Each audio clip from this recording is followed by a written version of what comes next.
My name is Elaine. I'm a 56-year-old doctor at our local hospital, a profession that has been both my calling and my refuge, especially since becoming a widow 2 decades ago. My life, outside of the hospital, revolves around my only son, Thomas, a 30-year-old who recently told me about his serious relationship with a girl named Clara. He described her in such glowing terms that I was both curious and eager to meet her. So, I invited them over for dinner. The day of their visit, I was a bundle of nerves. I wanted everything to be perfect. I prepared my signature dishes, a golden-baked chicken, sweet milk pudding, and a hearty salad with chicken eggs, amongst others. I hoped these familiar comforts would make Clara feel welcome. When they arrived, Clara was noticeably thin and somewhat pale, but I brushed off my initial concern, attributing it to nerves or perhaps a dietary choice I wasn't yet aware of. I greeted them warmly. "Welcome, Clara. It's so lovely to finally meet you," I said with a smile. "Thank you, Mrs. Elaine," Clara replied politely, though her voice was barely above a whisper. We settled in the living room for a bit before moving to the dining room. I could sense Thomas's excitement as he introduced Clara to my home. However, the atmosphere shifted drastically once we sat down for dinner. Clara's eyes widened in shock when she saw the baked chicken on the table. Her face contorted into a look of disgust as she exclaimed, "I can't believe you're serving this. I'm a hard vegetarian. I don't eat such things." Thomas turned beet red. "Mom, I'm so sorry, I should have told you about Clara's diet," he stammered. Clara cut in sharply, "Thomas, you're such a fool. How could you not mention something so important?" I was taken aback by her harsh words. It was uncomfortable to see Thomas being scolded like that. Quickly trying to remedy the situation, I offered, "Clara, I'm sorry about the misunderstanding. Perhaps you'd like to try some of the other dishes? Do they have any animal products? Eggs? Milk?" Clara interrogated, her tone accusatory. "Yes, they do," I replied, feeling a growing sense of unease. She slammed her hand on the table, pushing away the dishes. "I can't even stand the sight of them." Clara stood up abruptly and stormed out of the house, leaving Thomas to mutter an apology before running after her. Several months after the disastrous dinner, Thomas and Clara's wedding day arrived. Despite my reservations about Clara, I put on a brave face for my son's sake. The wedding, as I'd been forewarned, was entirely vegetarian. I had never been to a wedding like this before, and neither had most of our family. As I walked into the venue, I couldn't help but feel out of place. The decorations were beautiful, but the atmosphere was unfamiliar. Clara's friends, also vegetarians, mingled amongst themselves, discussing the virtues of their dietary choices. My sister, Martha, leaned over to me and whispered, "Elaine, have you seen the menu? I can't pronounce half of these dishes." I smiled wryly. "Just go with it, Martha. It's Thomas's day." The ceremony was lovely, but the reception was where things got interesting. The array of vegetarian dishes was certainly exotic. My relatives poked at their food with a mix of curiosity and apprehension. During the meal, my brother-in-law, George, a man never known for his tact, called a waiter over. "Excuse me, son, is there any chance we could get a steak or something? Just a small one?" The waiter, trying to remain polite, responded, "I'm sorry, sir. The menu is strictly vegetarian as per the couple's request." George grunted, "Well, I guess it's salad for dinner then." Despite the unfamiliar food, I tried to focus on the positive. Thomas looked genuinely happy, albeit a bit thinner than I remembered. As the evening progressed, I observed Clara. She was the center of attention among her friends, laughing and seeming in her element. Yet, there was an edge to her laughter, a sharpness that made me uneasy. A few days after the wedding, Thomas came to visit me alone. His appearance startled me. He had lost more weight and looked tired. "Thomas, are you all right? You've lost so much weight, I said, concern evident in my voice. He sighed, looking down at his hands. Mom, Clara's been, well, she's put me on a strict vegetarian diet too. Says it's non-negotiable. I was taken aback. But, Thomas, your job is physically demanding. You need a balanced diet. He shrugged helplessly. I know, Mom, but I want to make her happy. It's been hard adjusting. I watched him leave later, feeling a mix of sadness and frustration. Clara's influence over him was more profound than I had feared. My son, once so vibrant and full of life, now seemed a shadow of his former self. After several sleepless nights, filled with worry about Thomas, I decided it was time to take action. I couldn't stand by and watch my son's health deteriorate. With a heavy heart, I picked up the phone to call Clara, Thomas's wife. I hoped that as a doctor, I could express my concerns in a way that would resonate with her. Hello, Clara. It's Elaine, Thomas's mother. I hope I'm not calling at a bad time. I began, my voice as warm and friendly as I could muster. What do you want, Elaine? Clara's voice was cold, distant. I'm calling about Thomas, I said cautiously. I've noticed he's lost quite a bit of weight and seems very tired lately. I'm worried it could be related to his new diet. Clara let out a sigh, audibly annoyed. Look, Elaine, Thomas is perfectly fine. He's just adapting to a healthier way of eating. You're overreacting. I understand your perspective, Clara, but as a doctor, I see signs of nutritional deficiencies in Thomas. He works a physically demanding job, and a strict vegetarian diet without proper planning can lead to health issues. I explained, trying to keep the conversation civil and factual. Elaine, I don't need a lecture on nutrition from you. We've done our research. Thomas is on a balanced vegetarian diet, and that's that. You're not a dietitian, Clara retorted sharply. But Clara, there are certain nutrients that are hard to get from a vegetarian diet alone, especially for someone with Thomas's lifestyle. Perhaps we could work together to find a diet that meets his nutritional needs and aligns with your dietary preferences? I suggested, hoping for a compromise. Clara's voice rose in frustration. I'm not interested in your help, Elaine. Thomas is my husband, and we make our decisions together. You need to respect that and stay out of it. Before I could respond, she hung up. I stared at the phone, feeling a mix of anger and helplessness. Clara's unwillingness to even consider my concerns was alarming. Later that day, my sister, Karen, came over. I shared the distressing phone call with her. Karen, I don't know what to do. Clara just shut me down. She wouldn't even listen to my concerns about Thomas, I shared, my hands trembling slightly. Karen, always a source of practical advice, looked thoughtful. Elaine, it's a tough situation. But maybe Thomas needs to come to this realization on his own. Clara obviously has a strong influence on him. I nodded, knowing she was right, yet feeling uneasy. I just can't sit back and watch Thomas suffer. He's always been a bit too accommodating, and now it's affecting his health. Karen reached across the table, squeezing my hand. I know, Elaine. But sometimes stepping back is the only way they learn. Maybe when Thomas sees the toll it's taking on him, he'll make a change. A few days after my futile conversation with Clara, Thomas came to visit me unexpectedly. It was a cold, gray afternoon, the kind that made you want to stay indoors.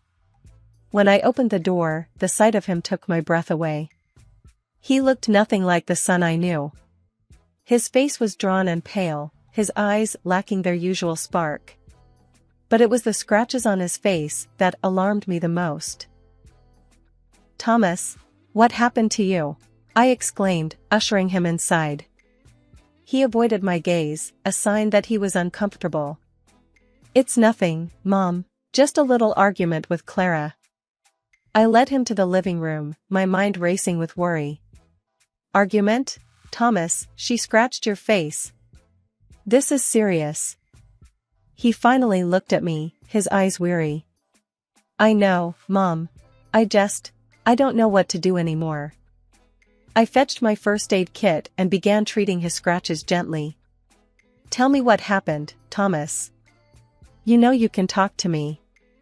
He sighed, a deep, troubled sigh. I went out for a quick bite. I just wanted to eat something more high-calorie and tasty, you know? I went to this cafe and ordered a burger. Clara saw me through the window. She stormed in and made a huge scene. I couldn't hide my shock. A scene? Over a burger? Thomas nodded, looking down at his hands. Yeah, she was screaming about me betraying our lifestyle, our values. She said I was poisoning myself. Then she scratched my face and told me to leave the house. I finished bandaging his face, feeling a mix of anger and helplessness. Thomas, this isn't healthy. You can't live like this. Being forced to change your diet and then being attacked for eating a burger? It's not right. He leaned back on the sofa, closing his eyes. I know, Mom. But I love her.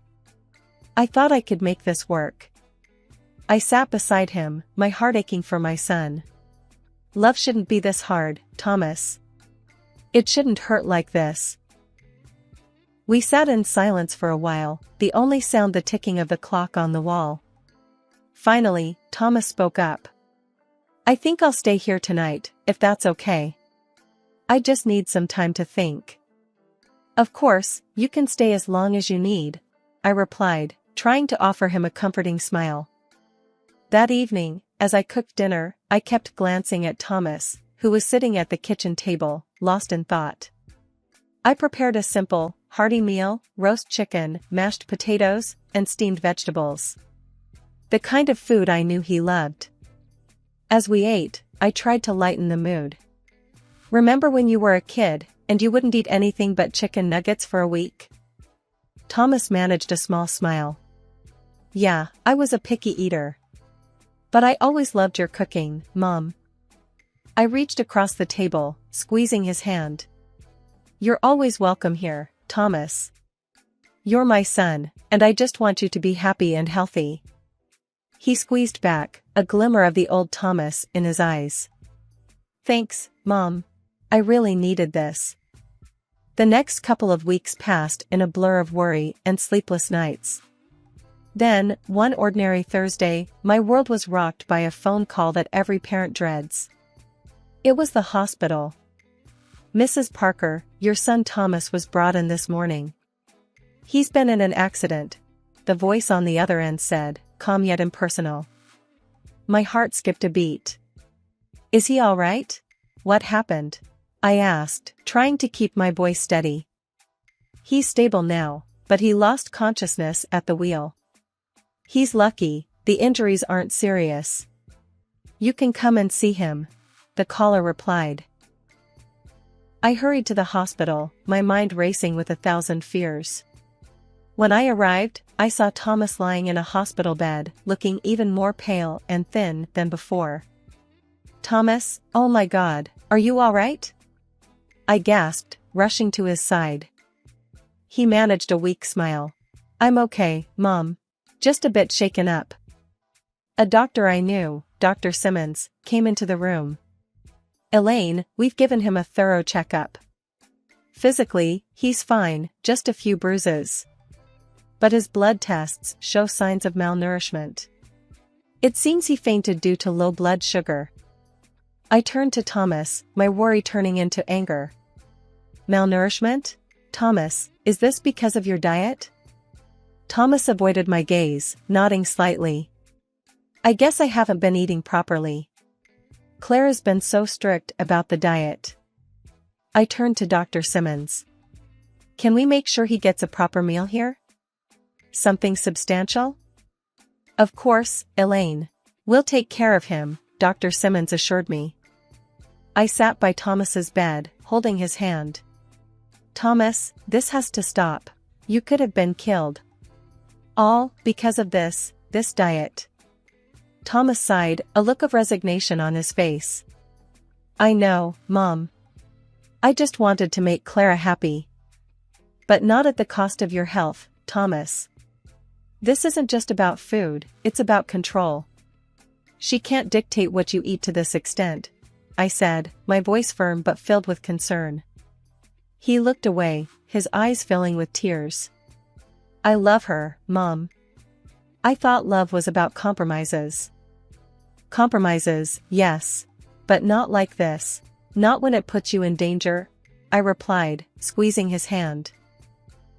We sat in silence for a while, the beeping of the heart monitor the only sound in the room. Thomas eventually drifted off to sleep, exhausted from the ordeal. I tried to call Clara, but she didn't answer the phone. Maybe she was afraid of my reaction to what had happened, or maybe she didn't care. After Thomas was discharged from the hospital, I insisted he stay with me for a while. Clara didn't mind. At least she didn't reply to my message. Thomas needed proper care, and I wanted to make sure he got back on his feet, both physically and emotionally. The first evening at my house, I prepared a hearty meal. As I set the table, I could see Thomas eyeing the food with a mix of hunger and hesitation. Mom, this looks amazing, but I don't know if I should. Clara might not like it, Thomas said, a troubled look crossing his face. Thomas, right now, you need to focus on your health. Clara isn't here, and you need to eat, I responded firmly, serving him a generous portion of roasted chicken and vegetables. He reluctantly began to eat, and with each bite, I saw a bit of color return to his cheeks. This is really good, Mom. I didn't realize how much I missed her cooking. I sat across from him, watching him eat. Thomas, you've always been healthy. It's painful to see you like this. Your relationship with Clara, it's not just about food. It's about control and your well-being. Thomas set his fork down, his expression pained. I know, Mom. I just don't know what to do. I love her, but everything is so complicated now. Love shouldn't make you compromise your health or who you are. You've always been considerate and caring, but you can't set yourself on fire to keep someone else warm, I said, hoping my words would resonate with him. Over the next few days, I took care of Thomas, ensuring he ate well and rested. We talked a lot, about everything and nothing. I avoided pressing him about Clara, hoping he would come to his own conclusions. One evening, as we were sitting in the living room, Thomas spoke up. Mom, I've been thinking a lot. Maybe I've been trying too hard to please Clara, losing myself in the process. I nodded. It's important to find a balance, Thomas. In a relationship, both people should feel valued and respected. He looked at me, a newfound determination in his eyes. I'm going to talk to Clara. I need to be honest about how I feel, about the diet, and everything else. I reached over, squeezing his hand. Whatever you decide, Thomas, I'm here for you. Just remember, your health and happiness are what's most important. As Thomas went to bed that night, I felt a mix of hope and apprehension. He was at a crossroads, and the next steps he took would shape his future. All I could do was support him and hope that he found the strength to make the right decisions for himself. The situation escalated quickly when Clara, Thomas's wife, burst into my house during lunch. Thomas was just starting to look a bit better after days of proper nutrition at my place. Thomas, what are you doing? Clara shrieked as she saw him eating the chicken broth I'd made. Thomas looked up, startled. Clara, I'm just... You're betraying our lifestyle again. I can't believe this. Clara was livid, her eyes blazing with anger. Before I could intervene, she knocked the bowl of broth from Thomas's hands, sending it crashing to the floor. I stood up, my own anger rising at her irrational behavior. Clara, that's enough. You're in my house, and I won't tolerate this behavior, I said firmly. You're poisoning him, Elaine, with your meat and your old-fashioned ideas. Clara shouted, turning her wrath towards me. Thomas tried to calm her down. Clara, please, let's just talk about this. Ignoring him, Clara pulled out her phone. I'm calling the police. I won't let you harm him any further. Thomas and I exchanged a look of disbelief as Clara dialed. Within minutes, a police car pulled up outside, and 2 officers came to the door. "What seems to be the problem here?" one of the officers asked, looking between Clara, Thomas, and me. Clara immediately began, pointing a finger at me. "She's been forcing my husband to eat meat. She's trying to poison him against his will." The officer turned to me, his expression one of mild confusion and concern. "Ma'am, is this true?" I shook my head. "No, officer. I'm Thomas's mother, and I've been taking care of him. He's been unwell due to malnutrition. I'm a doctor, and I was just trying to help him recover."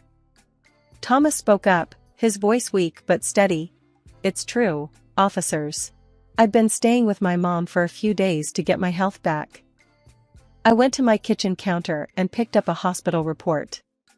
Here's the report from when Thomas was admitted after fainting due to low blood sugar. His diet was insufficient, and that's what I've been trying to address. The officers took the report, glancing over it. Clara's face turned pale as the reality of the situation started to dawn on her. "Ma'am, it looks like Mrs. Parker has been acting in her son's best interest," the officer said to Clara. "If there's no actual harm or criminal activity here, we can't take any action." Clara was speechless, her earlier fury deflated. The officers advised her to resolve the matter peacefully and left. Thomas looked exhausted by the whole ordeal. "Clara, I think you should go. We need to talk, but not now. Not like this." Clara, still in shock, quietly left the house without another word. I watched her go, feeling a mix of relief and sadness. The whole situation had spiraled out of control, and I worried about what this meant for Thomas's future with Clara. In the weeks that followed the police intervention, Thomas stayed with me, slowly regaining his strength and clarity of mind. We had many long conversations about his marriage and future. One evening, as we sat in the living room, a sense of resolve seemed to settle over him. "Mom, I've made a decision," Thomas said, his voice more assertive than I'd heard in a long time. I looked at him, feeling a mix of apprehension and relief. "What have you decided, Thomas?" "I can't go on like this with Clara. Our marriage, it's not healthy. I'm going to file for a divorce," he declared, though I could see the pain in his eyes. I reached out, taking his hand. "I know this must be hard for you, but I think you're making the right choice. You deserve to be happy and healthy, Thomas." He nodded, a sad smile on his lips. "I know. I just wish it didn't have to come to this." The next few days were a whirlwind as Thomas set the divorce process in motion. It was a tough time, but he handled it with a strength that made me proud. When the day came for him to move back into his own place, I helped him pack his things. As he was about to leave, he turned to me. "Mom, I can't thank you enough. You've been my rock through all of this." I hugged him tightly. "You're my son. I'll always be here for you, no matter what." A couple of weeks after Thomas moved out, I received a call from him. He sounded different, more like his old self. "Mom, I wanted to tell you that the divorce has been finalized. And I decided to take legal action against Clara for her role in the accident." I was surprised. "That's a big step, Thomas. Are you sure about this?" "Yes, I am. It's not just about me. It's about setting things right. And, you know, the court ruled in my favor. Clara has to pay me compensation," he explained. I could hear the confidence in his voice. "I'm proud of you, Thomas. You're standing up for yourself." There was a pause before he spoke again. "I've also started seeing a counselor. I think it's helping me understand a lot about myself and my relationships." Hearing this brought a sense of peace to my heart. "That's wonderful, Thomas. Taking care of your mental health is just as important." As we ended the call, I felt a wave of emotions. The past months had been a roller coaster, but through it all, Thomas had found his way back to himself. He had faced his challenges head-on and emerged stronger. The future was uncertain, but I knew that whatever it held, Thomas was now better equipped to face it. And as for me, I would continue to be there for him, his steadfast support, as I had always been.